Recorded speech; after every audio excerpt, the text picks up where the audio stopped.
Lahirnya Nabi Musa alaihi salam. Ketika ada seorang wanita Bani Israel yang bernama Yokabed baru saja melahirkan seorang bayi laki-laki. Pada suatu pagi, Fir'aun terbangun dari tidurnya dengan gelisah. Ia bermimpi seorang anak laki-laki dari Bani Israel melompat ke kepalanya dan memecahkan mahkotanya. Maka ia pun memanggil seorang penafsir mimpi yang tepat. Penafsir mimpi tersebut berkata, kelak di Mesir akan lahir seorang bayi laki-laki dari Bani Israel.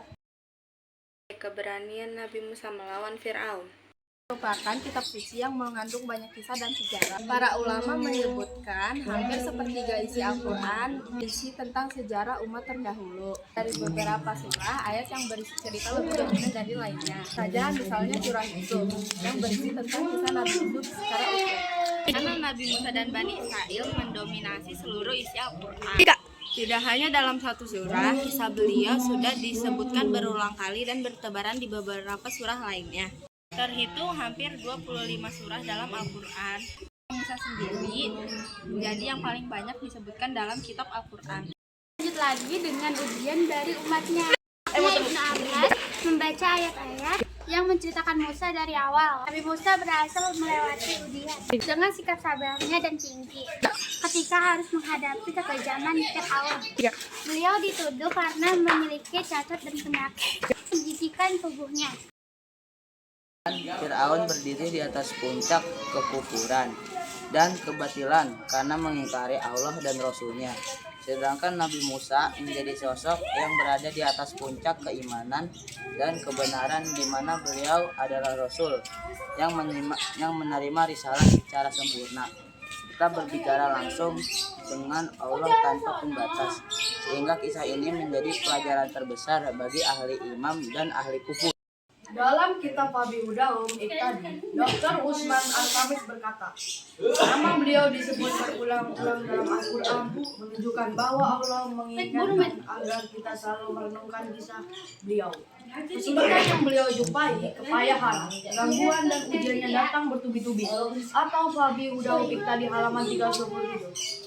Suatu ketika Rasulullah SAW melakukan pembagian atau harta ganimah. Tiba-tiba ada seseorang yang berkata, sesungguhnya Muhammad tidak menghendaki ridho Allah dalam pembagian ini.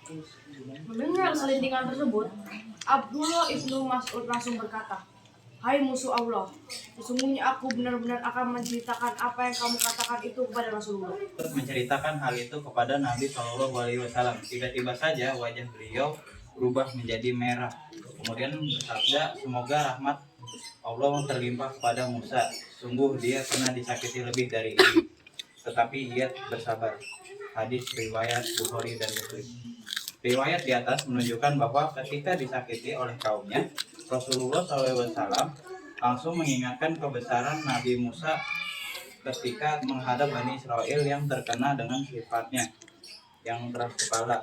Selain terkenal dengan badannya yang kuat, Nabi Musa juga disebutkan oleh Allah SWT sebagai pribadi yang pemalu dan banyak bersabar dengan cobaan.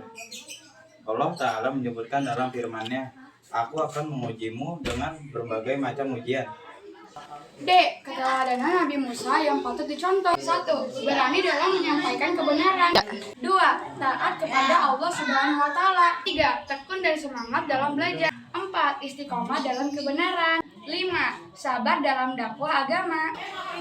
Hikmah dari kisah Nabi Musa alaihi salam. Kita harus yakin kepada Allah Subhanahu wa Ta'ala. 4. Tawadu. 3. Kesewenang-wenang dalam hal apapun. 4. Kita tidak boleh menganggap diri kita yang paling pandai. 5. Bersabar. Kita harus menyadari bahwa masing-masing orang mempunyai kelebihan.